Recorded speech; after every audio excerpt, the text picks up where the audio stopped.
¿Cuántos hombres y cuántas mujeres eligen a sus parejas en función de su parecido con sus progenitores? Es decir, el hijo elige a una mujer parecida a su madre y la hija elige una pareja parecido a su padre.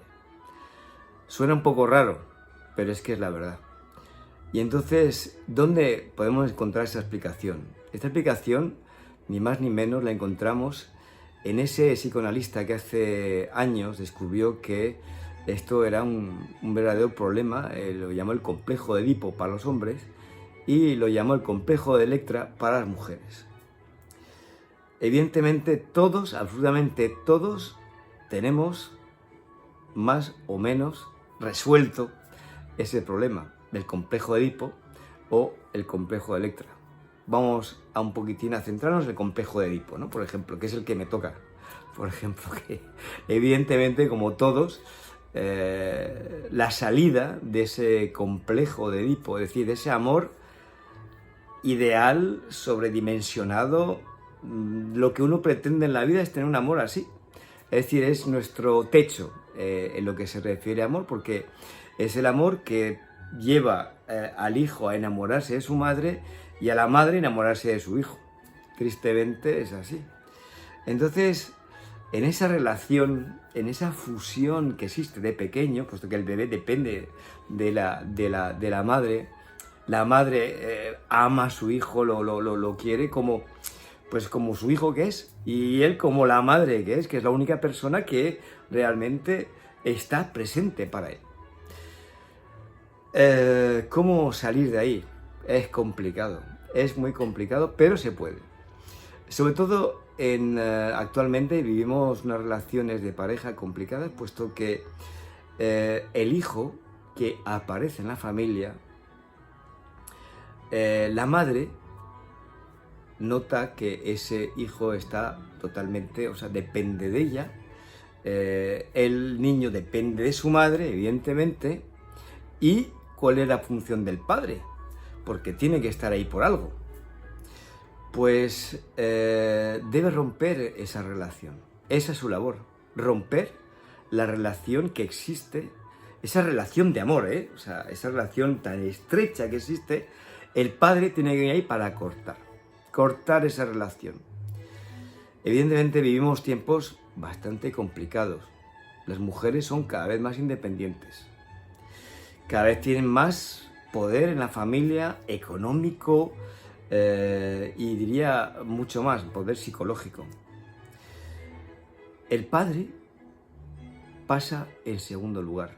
Entonces, esa relación que debe romper, es decir, donde el restablecimiento de la pareja en sí, que es padre y madre, debe realizarse para que el niño ya no busque en su madre el objeto de deseo. ¿Qué ocurre cuando esto no se hace? Y por las razones que voy a explicar un poquitín, porque evidentemente cuando una madre menosprecia a su padre, cuando una madre hace de menos a su padre, al padre a su marido, y empezamos a ver realmente un distanciamiento que es muy, muy común, el padre ya no pinta nada. Lo peor de todo es que para el niño tampoco pinta nada.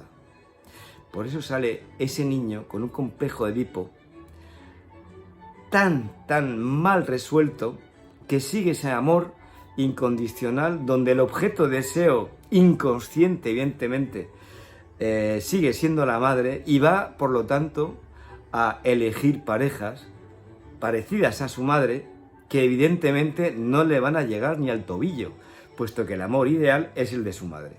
Muchas parejas rotas son por culpa de esta salida mala del complejo de Edipo, porque el padre, que tiene la labor de cortar esta relación, no lo hace, porque no puede. Se ve incapacitado, se ve con sus sentimientos totalmente coaccionados, o donde no puede acercarse a veces ni a la madre, y donde el niño se convierte en el protector de la madre y en el rival de su padre. Imagínense.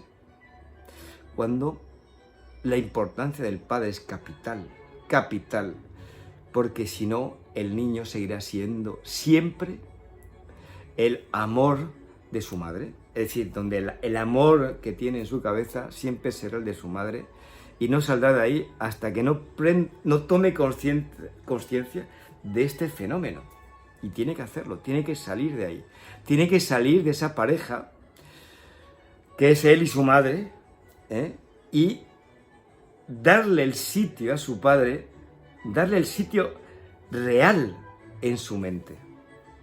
Es muy complicado porque cuando se ha vivido una relación entre los padres muy mala, divorcio, traiciones, malos rollos como vemos habitualmente en casi todas las parejas, entonces el padre pasa en segundo lugar y cuando él representa la ley, es decir, tú no haces esto, tú no te acercas a tu madre, tú tienes que tal, donde el niño realmente debe aprender a tener miedo del padre, no tiene miedo del padre y se enfrenta a él de manera otorgada por la madre, orgullosa de su hijo que la ha defendido frente a su padre. Imagínense el trauma que eso conlleva, es enorme. Entonces, claro, imagínense para salir de esto.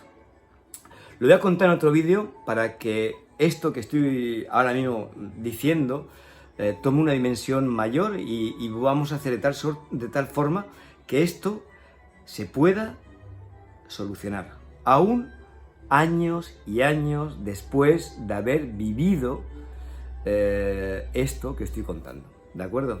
Venga, un saludo.